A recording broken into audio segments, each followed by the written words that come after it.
прямом эфире новости Татарстана. Здравствуйте. В студии Даяна Саитова. И вначале коротко о главных темах выпуска. Шашлыки и сжигание мусора под запретом. Вот эта вот мелочь может привести к лесным пожарам и уничтожить целые населенные пункты. О пожароопасном периоде в республике расскажет Салават Мухаммадуллин. А у нас в квартире газ отсутствует. Скопить, как говорится, не получается, потому что все время какие-то непредвиденные расходы. Почему семье Зеленодольского района приходится согреваться с помощью электричества и дров? Сергей Хайдаров. Миллиарды из федерального центра и, внимание, на местах. Мы должны уменьшить до 30% выбросы. Что в республике будут делать по национальному проекту «Экология», узнал Дмитрий Аренин. Укусов боятся, в лес не ходить. Заражение происходит при пребывании вот именно в природных условиях. Сезон грызунов и клещей. Как не стать жертвой опасных заболеваний, расскажет Зарина Ахметова. Обеспечение мира и безопасности в многонациональном Татарстане – общая задача. Добиться успеха в таком важном вопросе можно только совместными усилиями. Об этом Рустам Минниханов говорил сегодня в Кукмаре. Здесь прошло выездное заседание антитеррористической комиссии.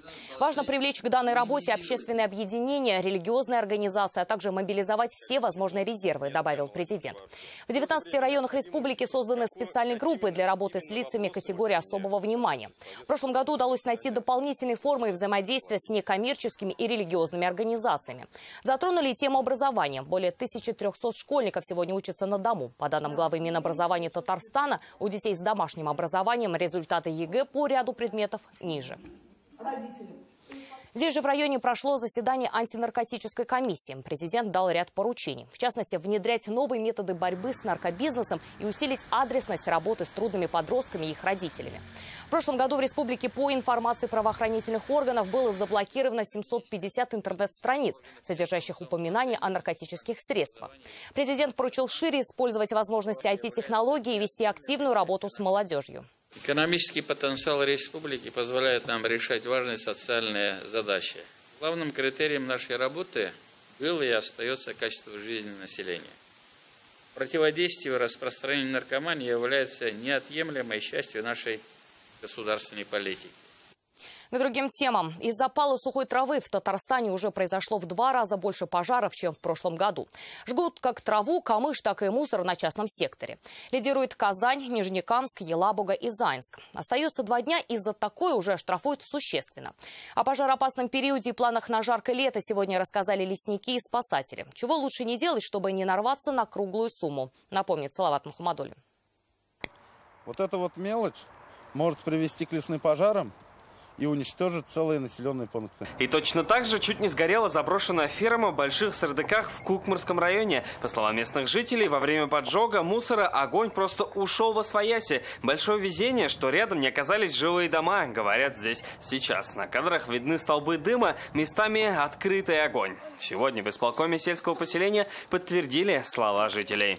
Комплекс был раньше пустующий. Почему горел, непонятно? Трава, наверное, не знаю я. Говорят, трава, да? Да. И уже послезавтра в республике объявлен особый противопожарный режим. Продлится он до 10 мая. В это время шашлыки на природе и даже на даче под запретом. Санкции из-за сжигания мусора. На прошлой неделе мы выезжали 2 раза совместно с МЧС на тушение сухой травы. По одной, по 2 машины? Мы выезжали по 2 машины. Лесных пожаров в республике нет уже 8 лет, но это не повод для спокойствия. Так, в этом году в Нурлатском районе и Нижнекамске ждут 2 новые пожарно-химические станции. Это в рамках нацпроектов. Выделено 45 миллионов рублей. Это перестраховка, ведь общее количество пожаров выросло на 12%. В этом году погибло 64 человека. Значит, травмировано 79 человек. Ну и в целом произошло 1451 пожар. Природу нужно не только беречь, но и помогать ей расти. А для этого в ближайшую субботу в республике акция «День посадки леса». Всем желающим дадут саженцы, лопаты и перчатки. Казанцы смогут посадить дерево у поселка Дачное Высокогорского района, в Старом Шагалеево и у села Вороновка Лаишевского района. В целом по всей республике планируется участие более 30 тысяч человек в рамках акции «День посадки леса». Напоминаю, акция пройдет во всех городах и районах нашей республики. И так получается, что пожароопасный период – это самое время помочь природе. Во-первых, сохранить ее, не играя с огнем, а во-вторых, вот посадить дерево и пополнить лесной фонд республики. Салават Ухмадуллин, Ренат Сафин, ТНВ, Казань, Высокогорский район. Один из пострадавших на пожаре в промзоне Нижнекамска скончался в больнице Челнов. Он получил ожоги 98% тела, сообщает пресс-служба Минздрава Республики. Напомним, в минувшую пятницу на территории нефтехимического предприятия во время ремонтных работ вспыхнул пожар. В результате 17 рабочих получили серьезные ожоги. 2 из них находятся в крайне тяжелом состоянии. Все село отапливается газом, а они по-прежнему колят дрова и греются с помощью электрообогревателей. С просьбой помочь многодетной семье Серовых из Зеленодольска к нам в редакцию обратились их односельчане. У супругов 5 детей, 2 из них инвалиды. Почему семья не спит ночами и оправдана ли тревога жителей села? В Молвино выехал Сергей Хайдаров. Знаете, если честно, я боюсь к нему подходить. Это Оксана Серова про электрический нагреватель. Основной источник тепла в этом доме, да и тот не раз подводил. Вот, особенно, когда сильные ветра бывают, перебои, рвет провода. И вот можно так целый день просидеть без электричества и, считай, без тепла. Перебой – это полбеды. Больше пугает счет, который семейство получает за электричество по 10 тысяч рублей в месяц. При том, что деньги у Серовых не льются рекой. Отец работает в охране, Оксана сидит с дочками. Дом не газифицирован, поэтому плита работает от баллона. Каждый раз вот включая, мы боимся, то, что мало ли что, столько взрывов происходит. Этот дом семья купила на материнский капитал. Но вот на то, чтобы газ провести, денег не хватило. Нужно еще около 150 тысяч рублей. И скопить, как говорится, не получается, потому что все время какие-то непредвиденные расходы. Заболел ребенок, все сразу начинают болеть, и очень много денег уходит на лекарства. 21 век. Все дома в этой деревне уже давно газифицированы. Но когда перебой с электричеством, семье Серовых приходится согреваться холодными ночами, не поверите, дровами. Благо, рядом с домом есть баня, которая его согревает. Мы в мороз, ветер выходили на улицу, топили баню. И когда баня была уже горячая, мы просто открываем дверь, и чтобы воздух теплый заходил к нам в дом. Помогут ли многодетной семье провести в дом газ? За ответом мы поехали к главе поселения. Он лишь разводит руками. В бюджете денежные средства не заложены. Одно только остается спонсорская помощь. А у нас в деревне такого нет.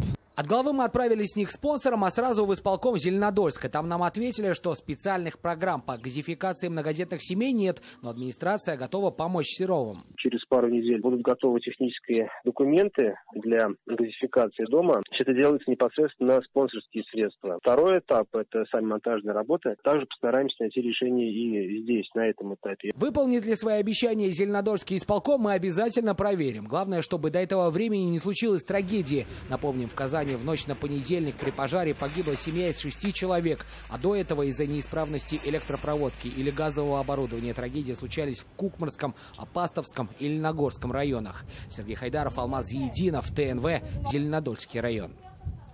Следственный комитет республики возбудил новое дело после избиения подростка, уже по статье «Покушение на убийство». Напомним, в начале апреля 11 несовершеннолетних напали на 17-летнего парня. Драка произошла возле одной из казанских школ.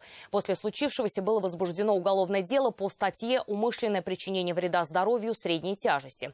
По данным правоохранителей, причиной массовой драки стала словесная перепалка подростков. От федералов ждут денег, от муниципалов просят действий. Сегодня на публичных слушаниях в Госсовете Татарстана рассказали, как в республике будут воплощать нацпроект «Экология». О масштабах финансовых влияний и планах оживления Волги Дмитрий Аринин. Вот за 2 часа успел поймать. Такой небогатый улов показывает казанский рыбак Марат Миргалиев. Сегодня он удил рыбу на Волге. Как говорит, в последнее время река не радует. Рыбы меньше стало, да. Сечи ставят всякие. Говорят, что отходы сливают. Как говорят специалисты, ежегодно воздействие людей на Волгу становится все больше. Сейчас на ее берегах построено больше десятка крупных гидросооружений, а население волжских городов уже превысило 15 миллионов человек. Но, собственно, пример антропогенного воздействия. И это еще не считая того мусора, что валяется на берегу. Спасать Волгу будут по нацпроекту «Экология». Уже запланировано более 40 различных мероприятий. Это обновление очистных сооружений, подъем со дна стонувших кораблей и озеленение берегов. В рамках оздоровления Волги мы должны уменьшить до 30% выбросы. То есть проблема Дальше она еще есть такое понятие самовосстановления водных объектов. Я думаю, Волга она должна уже сама справляться. Улучшить собираются и всю экологию Татарстана. В этой сфере национальный проект запустит работу и даст денег в 7 федеральных программ. По ним будут рекультивировать свалки, строить объекты для переработки мусора, модернизировать водопроводы и обогащать животный мир. На это в республике выделят свыше 8 миллиардов рублей, больше половины денег из федерального центра. На что их потратить должны конкретизировать муниципалитеты. От них ждут список проблемных мест. Просто-напросто не предоставили своевременно проектно-сметную документацию, не вошли в экспертизу и таким образом лишили себя возможности решения этого важного вопроса для жителей своих районов. Помочь направить этот национальный проект в нужное русло призывают и общественность. Добавим, что всего проектов 12. На их воплощение отведено 6 лет. Дмитрий Арин, Марат Зайдуллин, ТНВ, Казань. Сказку атакуют совсем не сказочные крысы. Детское кафе отбивается от грызунов и тараканов в одиночку. Кто возьмет на себя ликвидацию свалки, что прочно обосновалось рядом с главной пешеходной улицей города? Читайте в интернет-газете «Реальное время». О борьбе с грызунами сегодня говорили и в Казани. Апрель принес с собой не только тепло, но и опасные заболевания – мышиную лихорадку и клещевой боррелиоз. Уже в этом году геморрагической лихорадкой в республике заразились 69 человек. Вакцины от заболевания нет, но меры профилактики существуют. Какие, расскажет Зарина Ахметова. Весенние полевые работы Рашиду Сабирову преподнесли сюрпризы на каждой грядке по мышиной норке. Снег растаял, увидел, что мыши ходили. Зима была теплая, поэтому вот так. Больше до этого такого не было. Мыши не ходили. Первый год появились такие большие норы. То же самое у соседей. С наступлением тепла проснулась не только природа, но и грызуны. Они переносчики одного из самых опасных заболеваний – геморрагическая лихорадка с почечным синдромом. Заражение происходит при пребывании вот именно в природных условиях, там, где возможен контакт с грызунами или с объектами, которые инфицированы данными грызунами. Каждый второй из числа заболевших мышиной лихорадкой заразился в лесу. Это 270 человек. Вакцины против заболевания нет. Обезопасить себя можно только соблюдая правила личной гигиены. В случае заражения медлить с лечением не стоит.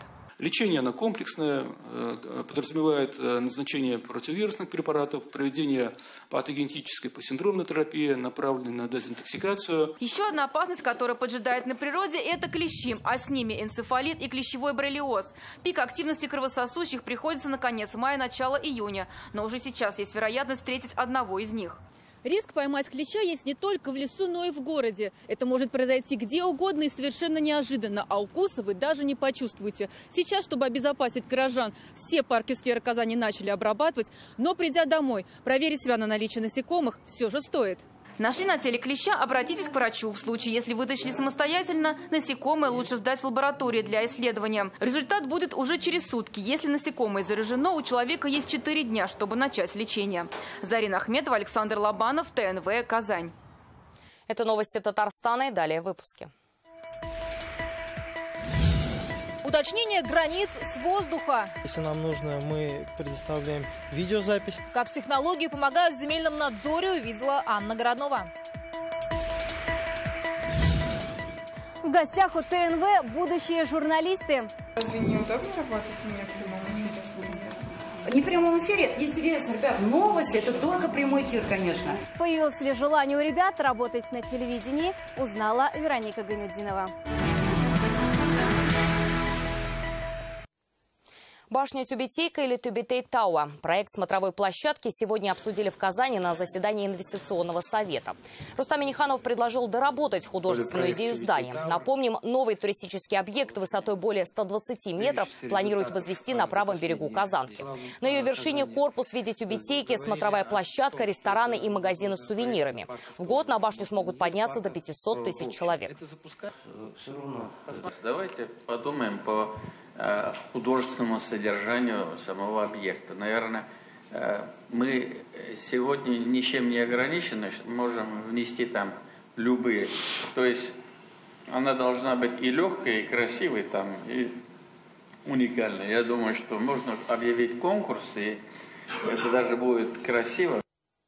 Укрепление торгово-экономических отношений между Татарстаном и Казахстаном обсуждали сегодня в Казанском Кремле. Рустам Минниханов встретился с послом Казахстана в России Мангалит Исмагамбетовым. Говорили также о реализации совместных проектов в рамках российско-казахстанского сотрудничества. Фарид Мухаммедшин находится с рабочей поездкой в Санкт-Петербурге. Сегодня председатель Госсовета принял участие в заседаниях комиссии Совета законодателей страны. А завтра пройдет заседание Президиума и Совета законодателей при Федеральном собрании. Парламентарии обсудят, как в регионах реализуется послание президента страны. В центре внимания вопросы образования и господдержки семей с детьми. Уточнить границы и обследовать спорные участки. Теперь это можно сделать с воздуха. Сотрудники Росреестра начали использовать беспилотники для земельного надзора. Эти данные можно будет предоставить в суд в случае рассмотрения конфликтных ситуаций. Сегодня инспекторы выехали в казанский поселок Борисково. Что не могут поделить соседи, теперь знает и Анна Граднова. Сначала калибруем компас, получается, чтобы сам квадрокоптер смог ориентироваться в пространстве. Координаты заданы, камера настроена, квадрокоптер поднимается в небо. Цель – снять спорный земельный участок в поселке Борисково. Один из жителей требует снести постройку на соседском участке, которая простояла здесь не один десяток лет. Посчитали, что на их территорию кто-то посягается. И написали в отместку на всех заявления. На нас и еще на соседей. Причем мы только так не знаем. Вот сейчас так и мучаемся. Межевание, говорят инспекторы, произошло с ошибками. 1,5 метра земли оказались спорными. Теперь снимки помогут уточнить границы. Данные используют в суде. Квадрокоптер может подняться до 500 метров в высоту и прилететь до 15 километров без подзарядки. Так что обследовать можно даже масштабные объекты. Работает он сразу в 2 режимах – видео и фотофиксации. Мы можем дать оценку о самовольном занятии земельных участков или же о целевом его использовании.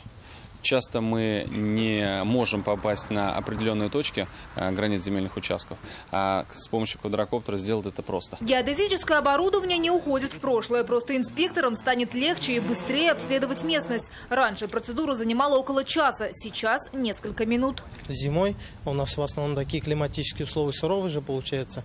У нас на участке нужно ходить. А если работают данным оборудованием, то мы можем приехать, даже запустить, сесть в машине. Татарстан – один из первых регионов, где Росреестр работает с воздуха. С начала года провели более 1000 таких съемок. Анна Городнова, Ильшат Мухаметов, ТНВ, Казань. Более 3 миллионов рублей за шанс спасти свою жизнь. Просим вас сейчас взять в руки блокнот и ручку. Жителю Набережных Челнов Ильдару Махмутову в октябре прошлого года поставили диагноз – рак головного мозга. За спиной уже 30 курсов химиотерапии, но болезнь прогрессирует. Сейчас семья собирает средства на лечение за рубежом. Как им можно помочь, расскажет Юлия Муратова. Какую оценку ты получила сегодня? Все началось еще в октябре. Ильдар Махмутов почувствовал сильные головные боли. Вызвали скорую, но врачи успокоили, симптомы ОРВИ. Но уже через 2 недели страшный диагноз – опухоль головного мозга и экстренная операция. Сейчас Ильдар прошел уже 30 курсов химиотерапии, но опухоль только растет. Химиотерапию, которую я в данный момент прохожу, но пользы, к сожалению, я не вижу. На МРТ, который было после лучевой, показал то, что у нас есть рост. Единственный шанс для Ильдара – лечение в одной из немецких клиник. Жена день и ночь на связи с лучшими специалистами. В планах попасть к зарубежному хирургу уже в мае. На лечение нужно более 3 миллионов рублей. 350 тысяч на диагностику уже помогли собрать друзья и родственники. С помощью друзей, с помощью людей, которые помогли нам, поддержали нас, не оставили нас одних в такой тяжелой ситуации. У нас 2 маленьких дочерей, одной 8 лет, другой 4. Я бы хотела, чтобы они выросли в полной семье. Свободная минута всегда с детьми. Учат уроки, читают, гуляют. В семье 2 маленькие дочки. И самое важное для Ильдара – поднять их на ноги. Близкие же называют его бойцом по жизни. Справедливый, замечательный отец, замечательный муж, семьянин. Добьемся того, что он вылечится. Также будет радовать нас. Каждый день на счету, и они верят в вашу помощь. Связаться с семьей вы можете по телефону, указанному на экране. Благодаря помощи наших телезрителей уже удалось помочь маленькому Артуру Саврандееву. На его реабилитацию собрали 125 тысяч рублей. Продолжает сбор средств для Вероники Шуваловой с диагнозом ДЦП. А Аделина Абдулина уже проходит лечение в Германии. Юлия Муратова, Ильшат Аюпов, ТНВ, Набережные Челны.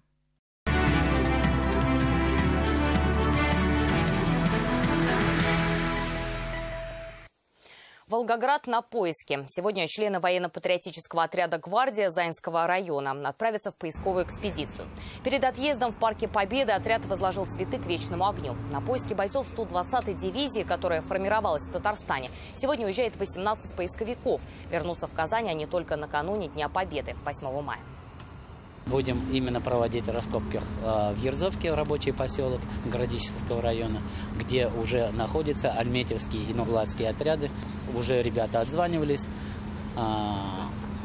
5 красноармейцев было поднято, к сожалению, без именных медальонов. Выиграй грант ТНВ, учись в КФУ и работай на телевидении. Всего неделя остается до завершения второго тура конкурса «Айда на ТНВ». Мы от вас по-прежнему ждем видеопрезентацию. А сегодня работу нашего канала увидели студенты Высшей школы журналистики КФУ. Что их удивило больше всего в работе новостей, Вероника Гайнудинова. 1959 года как раз из этой студии началось вещание Казанской студии телевидения. Программы тогда записывались вот на такие тяжелые кассеты. Сейчас все современное. Камеры, декорации, а кассеты заменили флешки. История ТНВ началась с большой студии. Здесь такой национальный стиль, царит такой колорит. Здесь я уже 4-й раз, и каждый раз удивляюсь вот той атмосфере, которая здесь есть. Продюсеры, это вот, знаете как, мозговой центр новостей. А это редакция новостей. Как они делаются, кто отбирает темы, как корреспондент работает над сюжетом. Будущие журналисты буквально завалили заместителя директора по информационному вещанию вопросами. Разве не удобно работать мне в прямом эфире? Не в прямом эфире, интересно, ребят, новости, это только прямой эфир, конечно. Авторы самых интересных вопросов даже получили памятные подарки. Когда можно приходить, Сергей, с нами творить, когда надеюсь. есть свободное время, да, приходи. Телепроизводство очень сложный процесс технически, но при этом он создает какой-то выхлоп, который, соответственно, имеет спрос. Мне очень интересно было узнать, как это состоит, в принципе, вся система. Сейчас заставка новостного выпуска, вы сейчас увидите. Вот еще 15 секунд, и все заиграет. А в этой студии уже начинается прямой эфир. Текст для ведущего, работа с суфлером, задачи режиссера. У студентов миллион вопросов. Это будущие специалисты в области медиакоммуникации. Предполагает как владение медийными навыками, так и управление медийными процессами, медиааналитическими процессами. Так что я думаю, им в 2 раза полезнее и необходимо включаться в то, как, собственно, делается медиапродукт, медиаконтент. Камера, мотор, запись пошла. Кто не мечтает блистать перед софитами и быть в кадре. А участников конкурса «Айда на ТНВ» такая возможность скоро появится. Как раз сейчас идет второй тур. Ребятам нужно снять видеоролик, самопрезентацию, например, на телефон и прислать к нам на телеканал. Во втором туре участвуют все, кто выполнил условия конкурса и прислал нам эссе во время первого этапа. Видеопрезентацию нужно отправить на электронный адрес. Работа должна быть до 2 минут в формате MP4. Срок до 30 апреля. Вероника Гайнудинова, Ренат Сафин, ТНВ, Казань. Полный метр или что скажет мэтр? Константин Хабенский сегодня отсмотрит десятки творческих работ от молодых авторов, сценаристов и режиссеров, как кино, так и театра. В казанской резиденции актеров финальный показ их заявочных работ. Так смогло ли что-то удивить, напугать или растрогать человека, уже сыгравшего и вампиров, и убийц, и героев войны? Рамиль Шайдуллин с подробностями. Разных возрастов. Представьте, что память не вечна, что можно ее потерять и полностью изменить свою жизнь. Картина об амнезии. Одна из тех работ, что сегодня по деталям разбирают эксперты, во главе Константин Хабенский. География в основном это Казань, мы в принципе ориентируемся на Казань, но у нас в этом году есть участники, которые приехали из Москвы, приехали из Кирова, для того, чтобы получить такую стартовую для себя площадку, поделиться собственными идеями. Заниматься офигительной, классной, интересной работой. Полнометражные картины, сценарии и концепции. Формат сегодняшних работ разнообразен. Важно, чтобы фильм не лег на полку, а чтобы он дошел до зрителя. Поэтому мы ищем партнеров, которые помогут нам продвинуть наш фильм в федеральный прокат. Увидели объявление о том, что Артхаб ищет резидентов, и решили принять участие, познакомиться. Новые знакомства — это всегда здорово. Нужно еще пройти некий гастрономический ритуал. За этими дверьми разбирают 13 работ. И несмотря на то, что в зале есть кинопроектор, не все из них кинокартины. Есть и театральные работы. Главное, чтобы а. в них была новизна, и б. потенциал. Я тебе сейчас ухо отгрызу. Что такое настоящее творчество, их куратор знает не понаслышке. Константин Хабенский играл и известных на весь мир вампиров и оперативников, играл и сам же режиссировал в военном кино. Сейчас готов делиться опытом. Те работы, которые нам покажутся перспективные, мы войдем с ними в сотрудничество, в содружество, сотоварищество.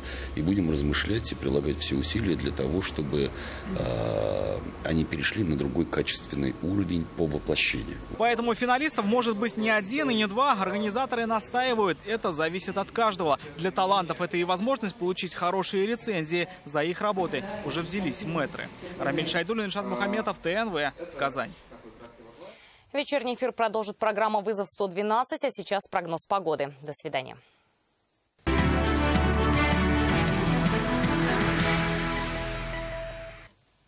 Добрый вечер. Время новостей спорта на ТНВ, в студии Алмаз Гафиятов.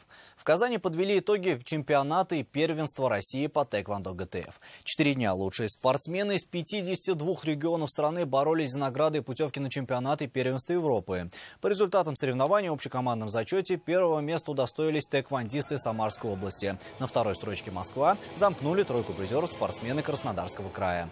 Напомним, что чемпионат Европы в этом году пройдет в июне в Казани. По итогам проведенных турниров будет сформирована сборная команда, которая представит Россию на европейской арене. Можно сказать, символ победы сейчас.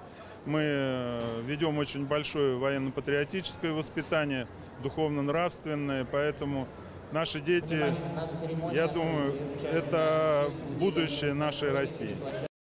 Тем временем татарстанские бадминтонисты завоевали бронзовые награды первенства России. Соревнования завершились в Нижегородской области. Бронзу одиночного разряда среди юношей выиграл Никита Мулеев. Среди девушек Полина Григорьева, Людмила Усова. Третьими в женском парном разряде стали Регина Галеева и Григорьева. Следующий этап для бадминтонистов – выступление в Уфе в финале спартакиады учащихся. А затем предстоит подготовиться к первенству Европы, которое пройдет в августе в Польше.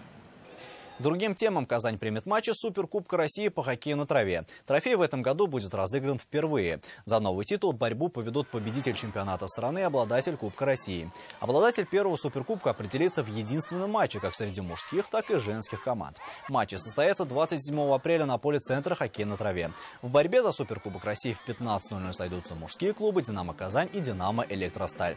А в 17:00 женские клубы «Динамо Гипро-Не Авиапром» и «Динамо ЦОП» из Москвы. И это все новости спорта к данной минуте. Будьте здоровы и занимайтесь спортом. До свидания.